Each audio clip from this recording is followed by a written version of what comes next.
오늘도 성령께서 우리 예배 가운데 함께 해 주실 줄로 믿습니다. 함께 해 주시고 우리에게 필요한 위로와 힘을 더하여 주시길 간구합니다. 여러분, 요즘 TV를 켜면 가장 많이 보고 듣는 소식이 무엇인가요? 파리, 제33회 파리 올림픽의 소식이죠. 지난 7월 26일 날 개막해서 오늘까지 총 17일에 걸쳐 진행되고 있습니다. 폐막식은 내일 새벽 4시라고 하긴 하는데요. 정말 많은 나라가 참석했죠. 206개국 1714명이 참석해서 이 메달을 놓고 선의의 경쟁을 펼치고 있습니다. 우리나라 국가대표 선수들 참 대단하죠. 이번에 금메달 몇 개요? 13개. 은메달부터는 관심 없으셔요. 은메달은 8개. 동메달도 8개. 제가 이게 조사한 대로는 8개. 그래서 종합순위 7위를 하고 있습니다. 금메달 수만 놓고 보면 제일 많은 13개, 2008년 베이징 올림픽 때도 13개였다라고 그러고 2012년 런던 올림픽 때도 13개. 하나만 딱 더 따면 정말 좋을 것 같은데, 그죠? 이 파리 올림픽에서 대한민국에 가장 많은 금메달을 안겨준 효자 종목이 혹시 뭔지 아십니까? 양궁. 성경보다 이런 거는 금방. 양궁에 금메달이 몇 개 있었는데요? 5개 있는데 몇 개를 땄다고요? 네, 조금 속된 표현으로 싸그리 다 가져왔습니다. 이럴 때는 할렐루야 해도 되는 겁니까? 좀 약간 너무 그런가요? 우리나라 양궁이 얼마나 대단했던지 뉴스에서 이 패널 분들이 우리나라 양궁 선수들이 잘하는 이유를 갖다가 설명을 하는데 제가 그 방송을 보다가 웃음보가 빵 터졌습니다. 우리나라 애국가에 그 비밀이 숨겨져 있다는 거예요. 애국가 1절을 보시면 하느님이 보호하사 우리나라 만세가 있지 않습니까? 근데 보호하사 할 때 보호라는 게 영어로는 활을 뜻하는 거예요. 활. 그래서 하느님이 보호활을 하사해 주셨대요. 대한민국에. 그러니까 우리나라만 세다. 네티즌들 아주 참 똑똑하죠. 어떻게 이런 말장난들을 잘 지어내는지 모르겠습니다. 광복절 기념주일이라 그런지 몰라도 우리나라 만세를 한번 크게 외치고 싶은데 오늘은 참겠습니다. 지난 며칠 동안 올림픽 방송을 이렇게 보면서 그런 질문이 들었던 거죠. 우리는 그리스도인으로서 우리에게 주어진 이 믿음의 경주를 잘 해야 될 텐데, 그래서 오늘 이 믿음의 경주를 완주하려면 이란 지하에 여러분과 말씀을 나누면 좋겠다라는 마음 주셔서 그렇게 하려고 합니다. 오늘 본문 보니 히브리서 이 저자가요, 실제 경주와 이 믿음의 경주를 빗대어서 설명을 합니다. 왜 그런가 하니 유사점이 많은 거죠. 실제 경주와 믿음의 경주에 비슷한 점이 뭐냐? 목표가 아주 분명합니다. 여러분, 올림픽 경기의 목표가 무엇입니까? 금메달을 획득하는 거죠. 물론 이제 참가 선수들이 참가하는 데 의의가 있지만 실제 모든 경주에서는 이 메달을 목에 거는 걸로 목표로 하죠. 그렇다면 우리 믿음의 경주, 이거의 목표는 무엇입니까? 사랑하는 주님을 만나는 것, 그분의 얼굴을 뵙는 것, 그날을 사모하며 달려가는 것이 믿음의 경주 목표입니다. 둘의 차이점도 당연히 있겠죠. 그게 무엇이냐? 실제 경주에서는 금메달을 획득할 수 있는 사람이 몇 명입니까? 2명입니까? 1명이죠. 그러나 이 믿음의 경주에서는 1등이 중요한 것이 아니라 완주하는 게 중요합니다. 그래서 느려도 괜찮습니다. 중간에 너무 힘들어서 잠깐 쉬셔도 괜찮습니다. 푹 주무시다가 가셔도 좋아요. 그러나 중요한 것은 무엇이다? 완주, 느리더라도 끝까지 가면 그렇게 완주한 모든 사람들이 주님을 뵐 수 있다는 것. 이게 이제 실제 경주와 믿음의 경주 중요한 차이점입니다. 오늘 우리 앞에 놓인 이 믿음의 경주를 잘 하려면 어떻게 해야 할까? 오늘 우리에게 주신 본문 히브리서 12장 1절에서 3절 말씀 가지고 세 가지 말씀드리려고 합니다. 첫 번째, 우리에게 주어진 믿음의 경주를 완주하려면 모든 무거운 것과 죄를 벗어버려야 합니다. 히브리서 12장 1절 말씀 다시 한번 합독하겠습니다. 이러므로 우리에게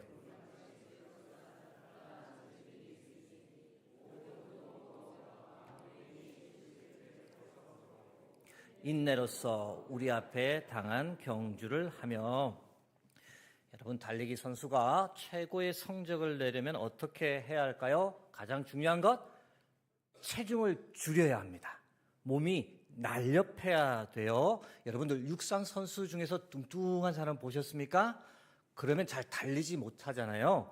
그래서 오늘 본문에서도 모든 무거운 것을 벗어버리라 할 때 이 무거운 것이란 게 헬라어로 실제 체중을 가리키는 겁니다. 체중을 벗어버려라, 체중을 줄여라, 몸을 가볍게 하라는 뜻입니다. 여러분, 체중만 줄이면 잘 달릴 수 있을까요? 거기에 더해서 무엇을 해야 되느냐? 최대한 가벼운 복장을 입어야겠죠. 요즘 육상 선수들이 입는 유니폼 그리고 신발의 무게를 최소화하기 위해 이 신소재를 개발해서 초경량 유니폼, 초경량 러닝화를 만들기 위해 노력합니다. 이번에 여러분 육상 선수들이 입는 유니폼 보셨어요? 네, 그게 유니폼인지 수영복인지 구분이 잘 안 될 때가 있죠. 왜 그렇게 입을까요? 멋내려고 입는 것이 아니라 무게를 최소화하기 위해서, 그래서 좋은 성적을 내기 위해서 그러는 겁니다. 이 사실을 우리 믿음의 경주에 한번 적용해 보면, 여러분, 우리가 믿음을 가지고 힘차게 앞으로 달려나가려고 할 때 반드시 벗어버려야 하는 게 있습니다. 우리가 달리려고 하는데 자꾸 달리지 못하도록 우리 발목을 잡는 게 있어요. 그게 무엇입니까? 모든 무거운 것, 그리고 얽매이기 쉬운 죄입니다. 모든 무거운 것이 과연 무엇일까? 우리 믿음에 아주 더덕 달라붙어서 우리 마음, 우리 신앙을 천근만근 무겁게 해서 이 믿음의 경주를 제대로 하지 못하게 하는 것들이 이 모든 무거운 것들이죠. 어떤 것들이 있습니까? 미래에 대한 근심, 걱정, 불안, 염려, 또 그런 것들을 해소하기 위해서 남들보다 앞서야겠다고 욕심을 가지고, 돈이면 다 해결될 수 있다고 또 돈을 위해서 욕심을 가지고, 그렇게 살면 믿음의 경주는 제대로 감당하지 못합니다. 예수님께서 말씀 강론하실 때 4가지 종류의 마음밭을 언급하셨는데요. 그 중에 이 딱 가시, 떨기밭과 같은 사람들이 꼭 이런 사람들입니다. 마가복음 4장 18절에서 19절 말씀 읽어드리는데, 또 어떤 이는 가시떨기에 뿌려진 자니 이들은 말씀을 듣기는 하되 세상의 염려와 재물의 유혹과 기타 욕심이 들어와 말씀을 막아 결실하지 못하게 되는 자요. 여러분, 믿음의 경주를 잘 하려면 이런 것들을 다 벗어버려야 될 줄로 믿습니다. 근심, 걱정, 세상의 염려, 재물의 유혹, 욕심으로 꽉 있으면 우리가 경주를 제대로 못합니다. 이런 것들을 다 버려야만 우리 앞에 있는 경주를 잘 감당할 수 있습니다. 또 하나 우리 발목을 꽉 잡고 있는 것, 바로 죄입니다. 얽매이기 쉬운 죄라고 오늘 성경이 표현하는데, 무슨 말이냐? 우리가 꼼짝 못하도록 우리를 꽁꽁 그냥 우리 몸을 꽁꽁 매고 있다는 겁니다. 여러분, 죄가 무엇입니까? 나쁜 습관들이죠. 우리를 거룩하지 못하게 하는, 우리가 하나님께 나아가지 못하게 하는 나쁜 습관들이 있습니다. 사도 바울은 이 습관들을 20가지나 한꺼번에 표현하고 있는데 로마서 1장 28절에서 31절 조금 길지만 제가 읽어드립니다. 또한 그들이 마음에 하나님 두기를 싫어하며 하나님께서 그들을 그 상실한 마음대로 내버려 두사 합당하지 못한 일을 하게 하셨으니 곧 모든 불의, 추악, 탐욕, 악의가 가득한 자요, 시기, 살인, 분쟁, 사기, 악독이 가득한 자요, 수군수군하는 자요, 비방하는 자요, 하나님께서 미워하시는 자요, 능욕하는 자요, 교만한 자요, 자랑하는 자요, 악을 도모하는 자요, 부모를 거역하는 자요, 우매한 자요, 배약하는 자요, 무정한 자요, 무자비한 자라. 20가지의 죄악의 목록이 쫙 나열되어 있는데 여러분들 이런 것들이 우리를 꽁꽁 얼고 매고 있으면 믿음의 경주하기 참 힘듭니다. 달리고 싶어도 달리지 못합니다. 사랑하는 성도 여러분, 지금 이 시간 모든 무거운 것과 얽매이기 쉬운 죄를 벗어버리자. 그래서 나의 앞에 있는 내게 주어진 이 믿음의 경주를 가벼운 마음으로 끝까지 갈 수 있도록 애쓰자. 그렇게 다짐하는 저와 여러분이 되기를 주의 이름으로 축복합니다. 믿음의 경주를 완주하려면 두 번째는 무엇을 해야 하느냐? 인내해야 합니다. 히브리서 12장 1절 다시 보는데 이번에는 제가 읽어드립니다. 이러므로 우리에게 구름같이 둘러싼 허다한 증인들이 있으니 모든 무거운 것과 얽매이기 쉬운 죄를 벗어버리고 무엇으로써? 인내로써 우리 앞에 당한 경주를 하며. 운동선수가 좋은 성적 얻기까지 얼마나 인내해야 되는지 모릅니다. 운동선수가 이 선수 생활하다가 중도에 포기해버리는 경우가 있죠. 이유가 뭐냐? 과도한 경쟁을 견디지 못해서 심각한 부상이 생겨서 경제적 어려움이 있어서 자신이 없어서 또는 동료나 이 선배들과의 관계가 힘들어서 이런 이유로 선수 생활을 중도에 포기합니다. 선수 생활을 포기하지는 않았어요. 그리고 경기에 참여했어요. 그런데 경기 도중에 탈락하는 경우도 또 있습니다. 어떤 경우에요? 부정 출발을 했습니다. 반칙을 했습니다. 경기 중 체력적으로 도저히 버틸 수 없을 때 또 중도에 포기하기도 하죠. 이번에는 이 선수가 경기를 잘 마쳤어요. 메달까지 획득했어요. 그런데 메달과 선수까지 박탈당하는 경우가 있죠. 어떤 경우입니까? 금지 약물을 복용한 거예요. 도핑 테스트에서 양성이 나온 거죠. 메달 따고 싶은 욕심이 너무 과해서 해서는 안 될 방법을 선택했고 그 결과 메달과 선수 자격을 동시에 박탈당하는 겁니다. 이런 과정 쭉 들어보니 여러분, 한 선수가 이 모든 어려움을 다 이겨내고 정정당당하게 메달을 따기까지 그 선수가 얼마나 인내하며 왔을지 여러분 상상이 되시죠? 여러분 혹시 이 선수 아셔요? 안세영. 네, 무슨 선수죠? 배드민턴 선수. 우리 시니어 어르신들 참 너무 잘 아시네요. 현재 세계 여성 배드민턴 선수 1위입니다. 우리나라에 이런 선수가 있다는 게 너무 자랑스러운데 지난 월요일 8월 5일에 올림픽 금메달을 땄죠. 남녀 통틀어서 16년 만에 나온 배드민턴 금메달이다. 여성만 놓고 보면 28년 만에 이 금메달을 따게 되었다는데, 물론 이제 금메달 이후 이제 좀 다소 논란이 되는 발언을 해서 지금 조금 시끄럽긴 하지만 그런 걸 떠나서 생각해 보셔요. 안세영 선수가 이 금메달을 따기까지 얼마나 인내하며 지금까지 왔을까. 금메달 딴 직후 이제 인터뷰를 했고 그 인터뷰 내용의 일부를 제가 여러분께 소개하는데요. 이렇습니다. 7년 동안의 기다림이 드디어 끝나서 너무 행복합니다.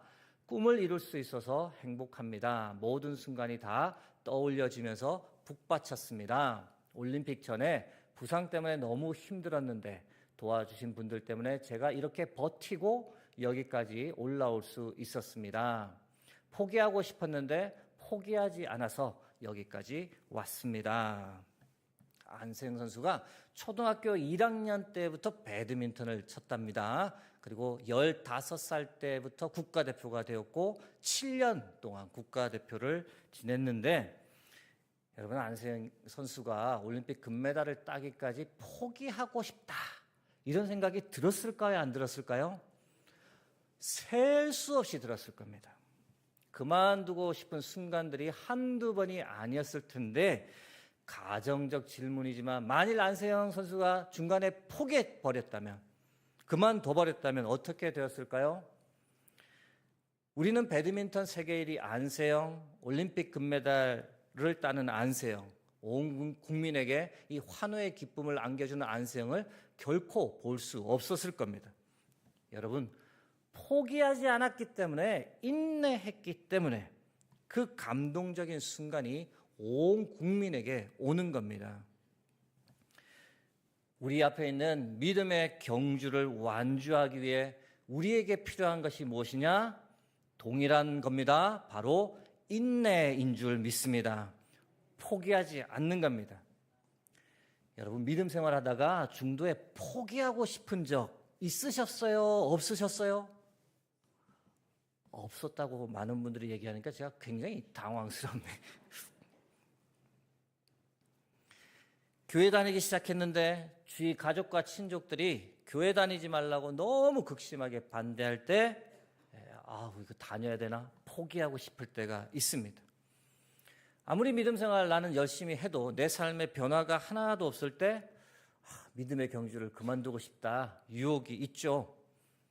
교회에서 믿음 생활 열심히 하는데 괜히 관계에서 오해 생길 때, 교회를 떠나야 하나? 그럴 때가 있을 수 있습니다. 선수가 더 이상 달릴 수 없을 정도로 부상을 당하듯 너무 교회를 많이 하다 보니 탈진이 와서 그만두고 싶을 때도 있죠. 사랑하는 여러분, 그때 어떻게 해야 합니까? 포기해야 됩니까? 그만둬야 합니까? 인내하고 또 인내해야 할 줄로 믿습니다.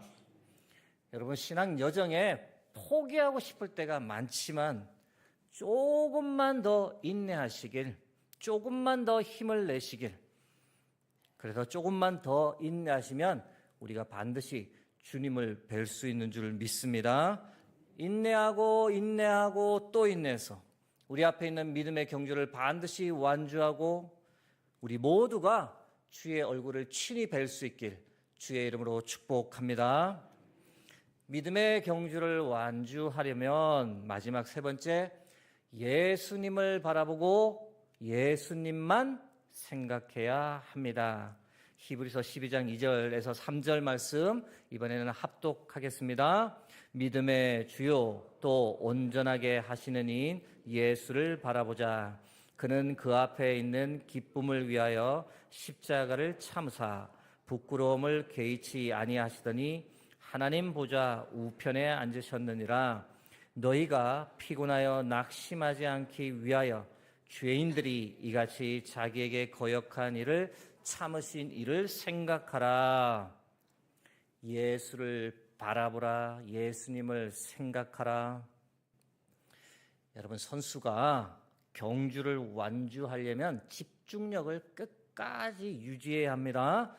집중력이 흐트러지는 순간에 확 무너질 수 있기 때문입니다. 이번 올림픽에서 제가 아주 재밌게 본 순간이 있었는데, 여러분, 이 선수 아셔요? 누구요? 성경보다 더 이런 것들은 탁탁 나오시네요. 무슨 선수일까요? 탁구 선수입니다. 2004년생이니 20살밖에 안 되었는데 별명이 뭐라고요? 다 아시네요. 이번 올림픽 때 동메달 2개 땄습니다. 혼합 복식대 그리고 여성 단체전 때. 안타깝게 여성 단식에서는 이제 메달을 따지 못했는데, 제가 재밌게 본 것은 여성 단식 8강전이었습니다.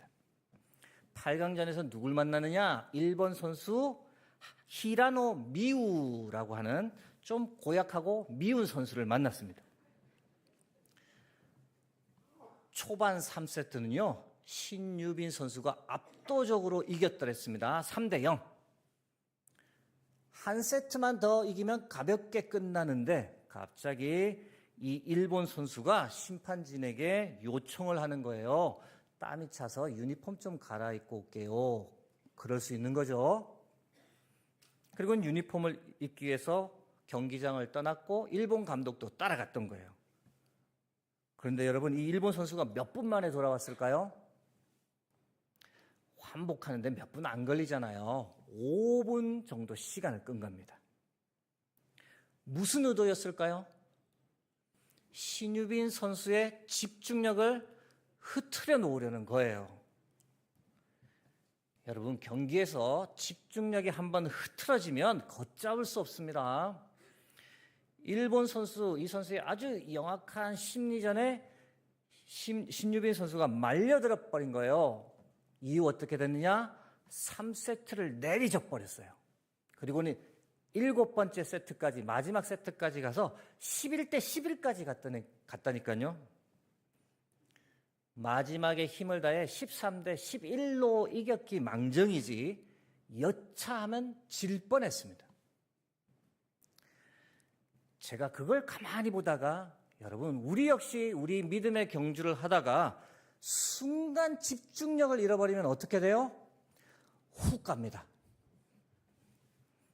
갑자기 제가 이 표현을 쓰고는 이 훅 간다는 표현이 이게 표준어인가? 하고 사전을 찾아봤더니 설명이 있어요. 상태나 상황 따위가 삽시간이 좋지 않게 되다, 이런 뜻이 있습니다. 훅 가는 거예요. 믿음의 경주를 잘 달리다가 순간 집중력을 잃어버리면 여러분 확 넘어질 수 있습니다. 참 안타깝지만 한번 생각해 보세요. 고등부 때 교회 생활 아주 열심히 하던 친구들이 대학 가서 싹 사라지는 친구가 있어요. 왜요? 좋은 대학 못 가, 자존심이 상한 거예요. 여러분, 좋은 대학 못 간 것하고 신앙생활하고 무슨 관계인가요?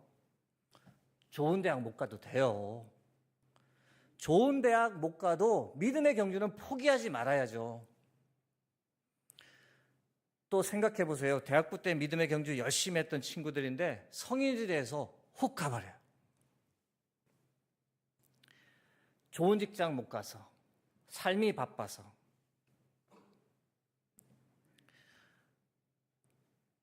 또 교회 생활 열심히 하다가 관계 때문에 믿음의 경주를 포기하는 경우도 있어요. 저 누구 너무 보기 싫다. 물론 보면 힘들겠죠. 그러나 그걸로 믿음의 경주를 포기할 정도는 아니잖아요. 그러시지 않으셔도 돼요, 여러분.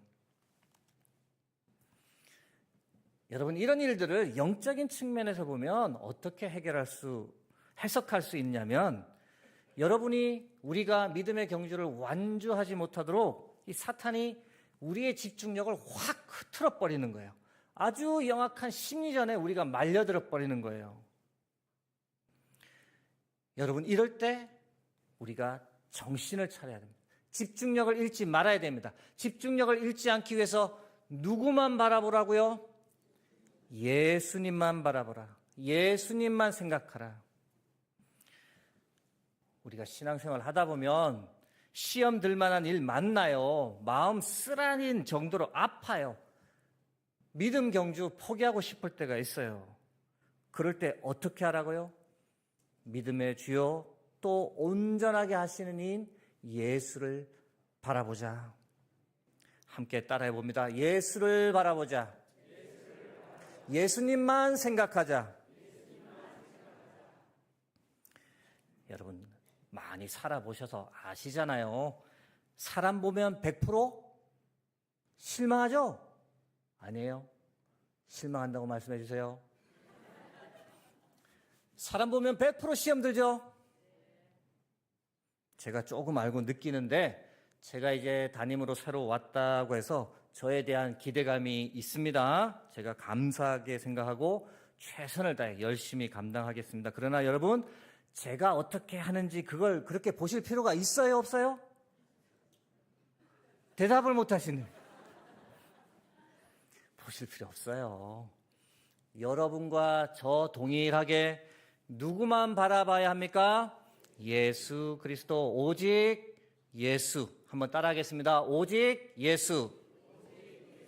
제가 질문 드릴 때 답을 오직 예수 한번 해보겠습니다. 우리가 함께 누구만 생각하는 거예요? 오직 예수. 누가 우리 교회를 회복시킬 수 있어요? 오직 예수. 누가 우리를 하나 되게 할 수 있어요? 오직 예수. 담임 목사가 아니에요. 사랑하는 여러분, 우리 앞에 있는 이 믿음의 경주를 우리 모두가 반드시 완주할 수 있기를 주의 이름으로 축복합니다. 무거운 것, 얽매이기 쉬운 죄를 벗어버려요.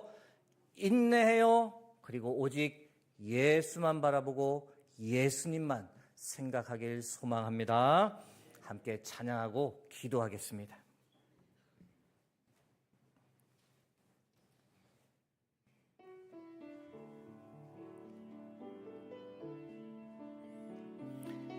예수를 나의 구주 삼고 예수를 나의 구주 삼고 성령과 피로써 거듭나니 이 세상에서 내 영혼이 하늘의 영광 누리도다.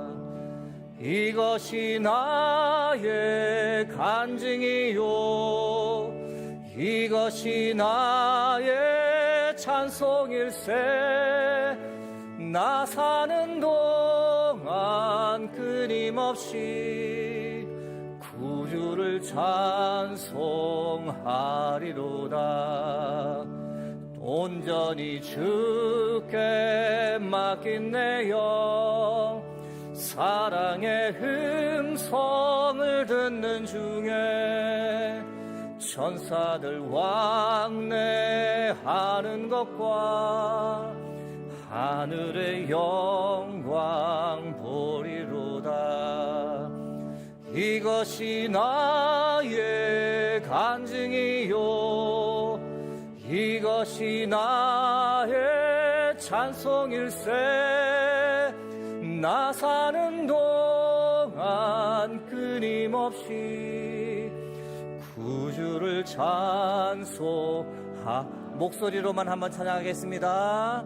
주 안에 기쁨 누림으로 마음의 풍랑이 잔잔하니 세상과 나는 간 곳 없고 구속한 주만 보이도다. 이것이 나의 간증이요, 이것이 나의 찬송일세.